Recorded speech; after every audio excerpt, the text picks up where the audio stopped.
পুরো দেশ, জাতি, সমগ্র জাতি এই বিগত ১৮ বছরে তাদের ভোটাধিকার প্রয়োগ করতে পারেনি এবং আজকে প্রতীক বরাদ্দের মাধ্যমে অফিসিয়ালি আগামীকাল থেকে জানেন যে আমরা প্রচার প্রচারণায় নামব, মানুষের কাছে যাব, মানুষের ভোট প্রত্যাশা করি, আমরা মানুষের কাছে মানুষের প্রত্যাশা পূরণে আমরা রাত দিন পরিশ্রম করব। অনুভূতিটা আসলে একেবারেই ডিফারেন্ট, কারণ এই দীর্ঘ আন্দোলন সংগ্রাম করতে গিয়ে আমাদের বহু নেতাকর্মী আমরা হারিয়েছি, আমাদের অনেক স্বজনকে হারিয়েছি, আমাদের নেতাকর্মীরা বিভিন্নভাবে ক্ষতিগ্রস্ত হয়েছে, দেশ ক্ষতিগ্রস্ত হয়েছে।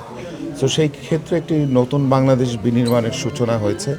আমি মনে করছি আমি মনে করি যে একটু উৎসাহ উদ্দীপনা নিয়ে মানুষ ভোট কেন্দ্রে যাবে, মানুষের ভোটাধিকার প্রয়োগ করবে 12ই ফেব্রুয়ারি 2026-এ।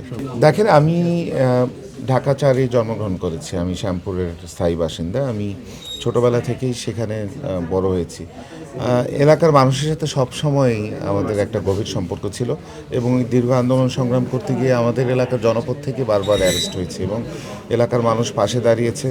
এলাকার মানুষের কাছে স্বতঃস্ফূর্ত ভালোবাসা, সমর্থন পাচ্ছি। যে দীর্ঘ 15 বছর আমরা দেশের মানুষ, দেশের এই রাষ্ট্রের নাগরিক যারা কেউই ভোট দিতে পারিনি, কিন্তু অন্তর্বর্তীকালীন সরকার এবং ফ্যাসিবাদ বিরোধী যত রাজনৈতিক দল আছেন তাদের সিদ্ধান্তে আজকে আমাদের প্রবাসীরা, আমাদের যারা তাদের জীবনের লম্বা সময় তারা অনেক পরিশ্রমের মাধ্যমে কাটিয়ে দেয় তাদের স্বজনদের থেকে, বাইরে থেকে, কিন্তু তারা দেশের নাগরিক, তাদেরও অধিকার আছে যে তাদের এলাকায় তাদের জনপ্রতিনিধি নির্বাচিত করার। সেক্ষেত্রে আমি নির্বাচন কমিশন এবং অন্তর্বর্তীকালীন সরকারের ধন্যবাদ জানাই এই সুযোগটি তৈরি দেওয়ার জন্য। আমি মনে করি যে প্রবাসীদের তাদের ভোটাধিকার প্রয়োগের মাধ্যমে তাদের ইচ্ছার প্রতিফলন ঘটবে।